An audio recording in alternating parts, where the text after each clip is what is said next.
Hello, I'm John Garvin, the writer and director, and I'm here with... Sam Witwer. I play Deacon St. John in Days Gone. Yeah, and we're here to talk about the Alternate Path demo. So we did 2 demos for E3 this year. One you guys saw at the media showcase, and this one we showed behind closed doors on the floor at E3. And so for the first time, we're releasing it online so that everybody can kind of take a look at it. And I thought I'd just talk a little bit about, what the differences are, and just kind of just show you what we were trying to accomplish this year.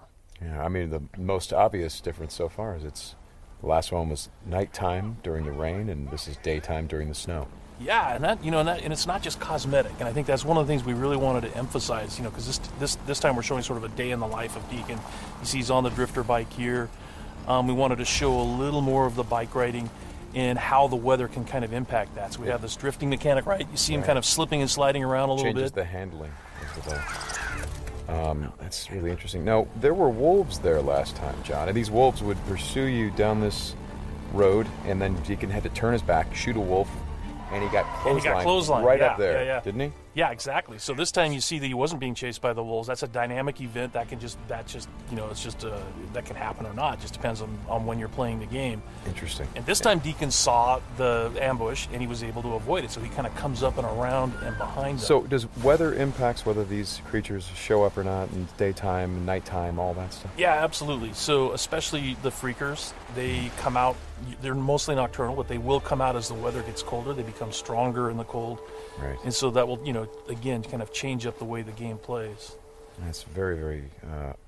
I kind of love that you decided to do this as a demo to show 2 completely different iterations on the same exact mission in the game.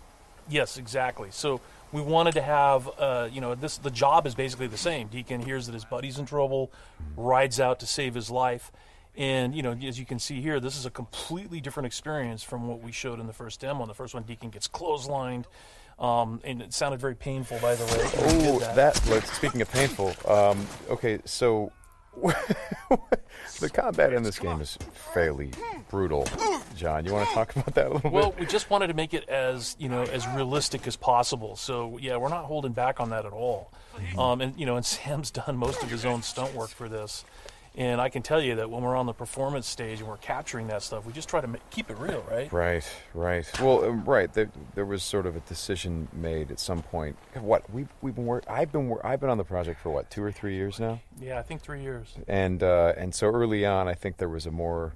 What were we? It was more Kurt Russell and sort of a two-fisted thing, and then it turned into, hey, let's take this quite seriously. And what that required is a lot more. Taking this combat stuff and showing the horror of the violence that happens and it were this type of circumstance to take place. I mean, realism, weirdly enough, is the thing we keep going back to when it comes to not just the stunts but also the performance style. I think it was very important that it doesn't seem like a bunch of actors saying lines. It was all very incidental.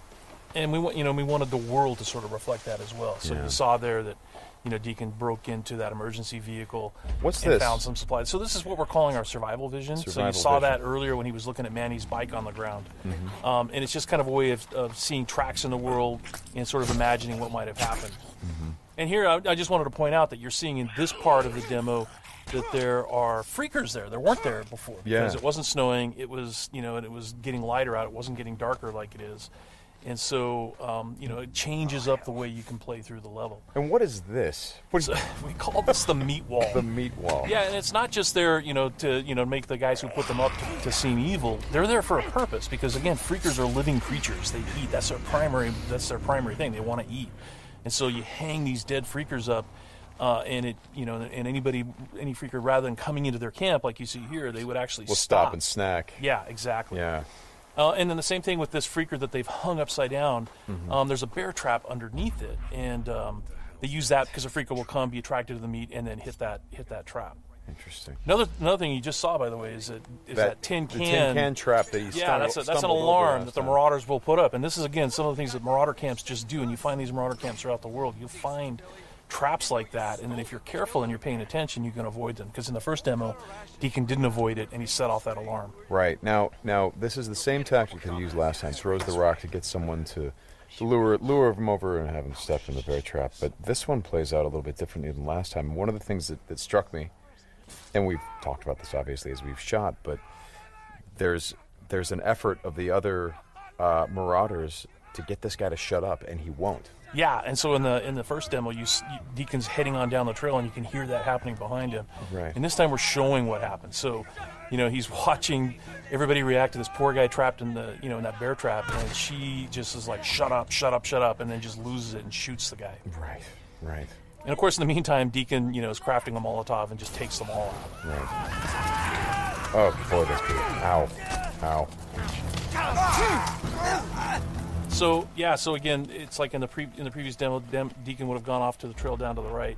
This time he's going to head this way. He follows the tracks, and comes under a sniper attack. Now let me ask you something about the survival. Okay, there's a sniper attack coming, but the survival vision is, if you don't say upgrade your survival vision, can you miss clues? I mean, are there things that you would get if you upgraded your survival vision that would help you complete the mission better? Exactly, and you have to, we have a whole skill tree, and it's all tied to the experience that you can earn as you're just playing through the game, and then you can upgrade those things. What's happening here? We got a freaker tied to a tree.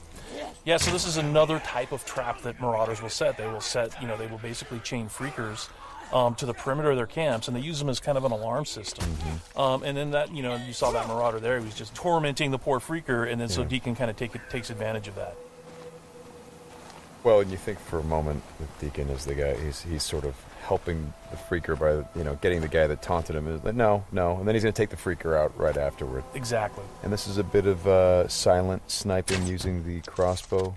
Yeah, so this whole sequence at the end plays out very differently. In the first demo, you saw Deacon use a swarm. He weaponized a swarm, lured them into the camp, and then they kind of did the work for him. There's no swarm in this run-through. Right. So the player really has to go in and use what we're calling our strategic sandbox combat, and that's just, stealth mechanics and setting and using traps, whole arsenal of weapons. You see there's a variety of weapons that Deacon's going to use through this, including the crossbow. He crafts his own bolts. And he's got to figure out how to get up to Manny, just using his combat skills instead of doing it strategically. So straighten me out. Those bonfires, were those there in the previous demo? No, they weren't. Right. So that's another big difference. Is that if you come here during the day, it's like in the media showcase demo, there was like kind of a fight club thing going on. Right. They were punching each other, and everybody was just sort of getting into it. Nobody's really paying attention to what's going on. Yeah. And now it's getting dark and it's cold out. So they've built these bonfires. So. And again, it's not just a cosmetic change in the way the... Well, it's cold, right? Yeah, it's because it's cold. They have to build some... So it changes the way the Marauders behave in the level. Mm-hmm. Well, that's very...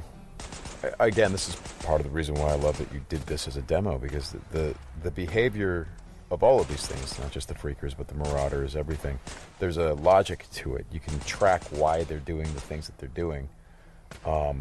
And you can use it to your advantage in the gameplay. That's kind of what I like about this so much. And that's really what we wanted to showcase this year, is that it's an open world game, and everything you see around here. And again, we're only playing this two different ways.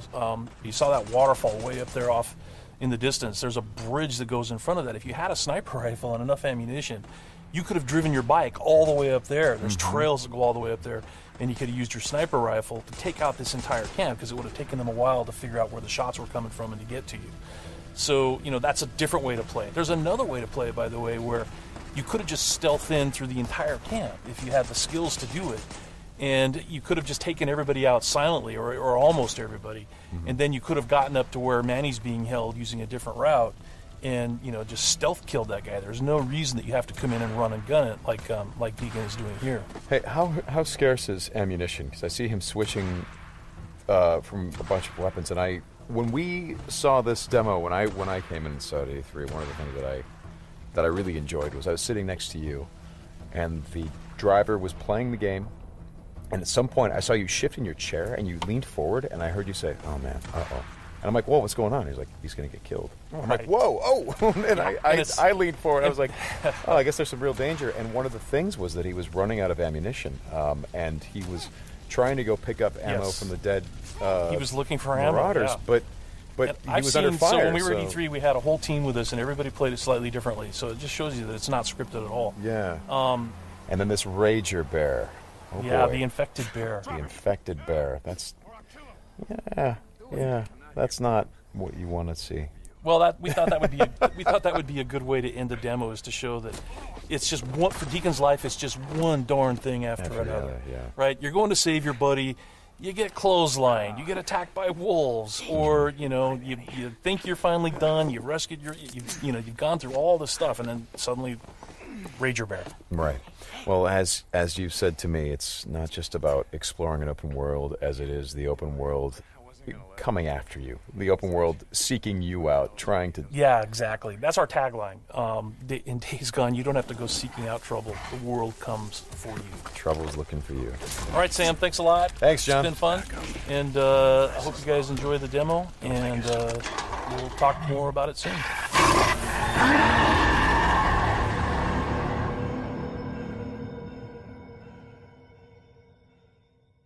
PlayStation